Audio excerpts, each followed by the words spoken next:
There's been racing in Hong Kong Jockey Club for almost as long as there's been a Hong Kong. Deng Xiaoping once promised that after the handover, horse racing would continue and dance parties would go on. His promise was kept here, but other promises made 20 years ago no longer seem so durable. The fault lines that brought tens of thousands onto the streets 2 years ago have now deepened. There are now more radical voices on both sides, and those fighting for the freedoms that set Hong Kong apart from the rest of China feel increasingly abandoned. Unfortunately, the rest of the world, particularly Great Britain, would rather pretend not to see what is going on. And I'm afraid that if they continue to ignore the steady erosion, then by the time they wake up to the fact that one country, two systems exist only in name, it will be too late. One country, two systems is the deal agreed between Britain and China in 1984. For 50 years after 1997, Hong Kong is guaranteed what the rest of China can't have: free speech, free press, and an independent justice system, and a partially elected assembly. Now, Hong Kong people are to run Hong Kong. That is the promise, and that is the unshakable destiny. Come on. For many, that promise now feels hollow. Kevin Lau thinks a free press is threatened by intimidation of journalists and media owners who are sympathetic to China or afraid to lose advertising revenue. So he started an independent crowd-funded news site. Now is the time, because Hong Kong media is facing such difficult challenges. He should know. He was the editor of a newspaper that looked into mainland business, including offshore holdings by the Chinese leadership. In 2014, he was attacked on the street by two men with meat cleavers. He was hospitalised for 5 months and struggles to walk today. The fact that innocent journalists was brutally attacked by violence is a threat to press freedom in Hong Kong, because it sent chilling signal to working journalists. Press freedom is now at a crossroad. Press freedom as we know it in the past, I'm not sure whether it will continue in the future. The threat to free speech is made clear in the case of the 5 booksellers. They peddled gossipy publications about the Beijing leadership. Then, in 2015, all 5 disappeared, only to reappear in Chinese detention on the mainland. One, a British citizen, Li Bo, may have been kidnapped from within Hong Kong. Another, Lam Wing Kee, was detained as he crossed the border. I was visiting my girlfriend in the mainland, and I was stopped by 2 officials at the border. They took me to a police van where there were dozens of policemen waiting. Then I was taken to the police station in Shenzhen, where I was held in the prisoner's compound and interrogated. 4 of the 5 have been freed. Mr. Lam was released after 8 months on the condition that he handed over a hard disk containing information on their customers, which he says he hasn't done. I believe there are people who are watching me, but that's not my main worry. My main worry is that they'll kidnap me and take me back to the mainland.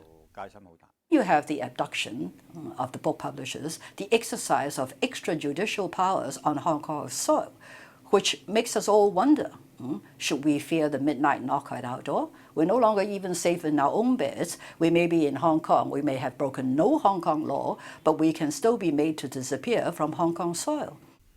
Anson Chan is one of Hong Kong's most respected leaders.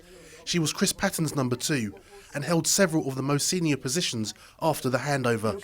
She accuses China of attacking the one country, two systems agreement and Britain of doing nothing to protect it. You put your signature to the joint declaration and you handed over 7 million people to what is still a totalitarian state on the basis of those promises.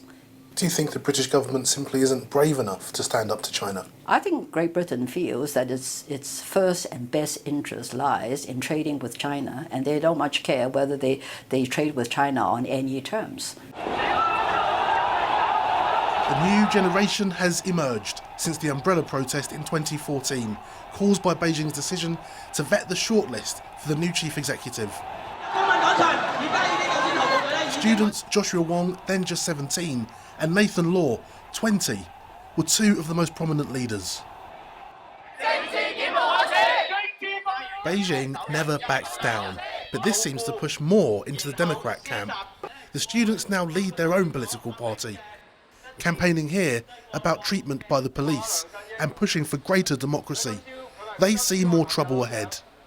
In 2017, I believe there will be more demonstration and protest, especially under the interference of Beijing government. It's just proved the failure of one country, two systems. A lot of people after the movement, they feel frustrated and upset because there was no democracy, true democracy in Hong Kong after the movement. So more or less the goal of the movement failed. Maybe we lost a battle, but we will win the war. In elections in September, pro-Democrats experienced huge success. Nathan Law was elected to the Legislative Council, but pro-Beijing forces are trying to use the courts to remove him from his seat. This new generation of activists is challenging Beijing on many fronts, building a pro-democracy network across East Asia. But watch what happened when they returned from a trip to Taiwan. A pro-Beijing mob attacked Nathan as he arrived at Hong Kong airport. He says intimidation is growing. The Communist Party is behind all these things. They tried to stigmatize all the Democrats and then try to mobilize these patriotic mobs to personal attack each of us. We messaged one of the leaders of the protest on WeChat. When we told him we were from the BBC, he ended the conversation. But we did find out that he's the head of a tour guide union that works with visitors from China.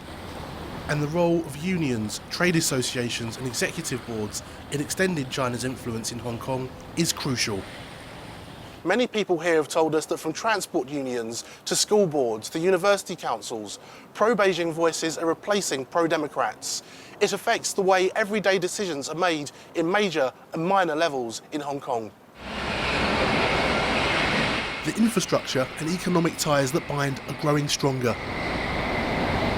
This is the new bridge that will span the Pearl River Delta, a 31-mile link to the mainland. And there are many in Hong Kong who do support closer ties with Beijing. Holden Chow represents the biggest party in the Legislative Council. Well, I would say you can't simply blame everything to Beijing. I mean, under that one country, two system we are running, we do need a backup from the central government as we have a lot of economic activities and close ties with the mainland.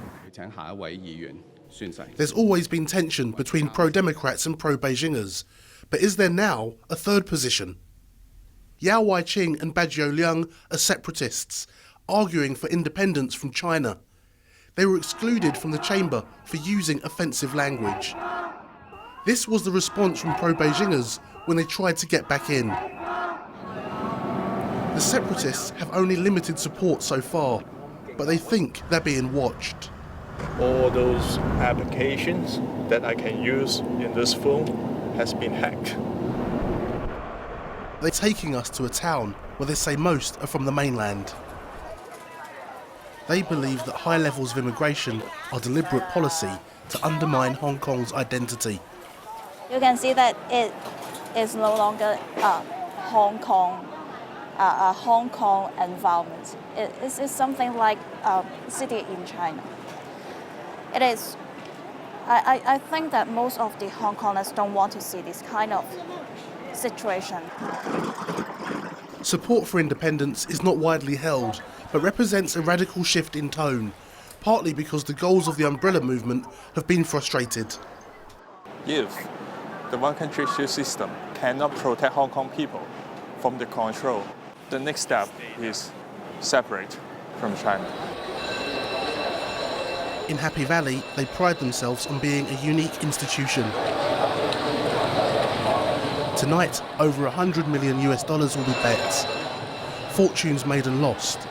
Deng Xiaoping's dance goes on. But those who fight to keep Hong Kong free from Beijing's control feel increasingly on their own.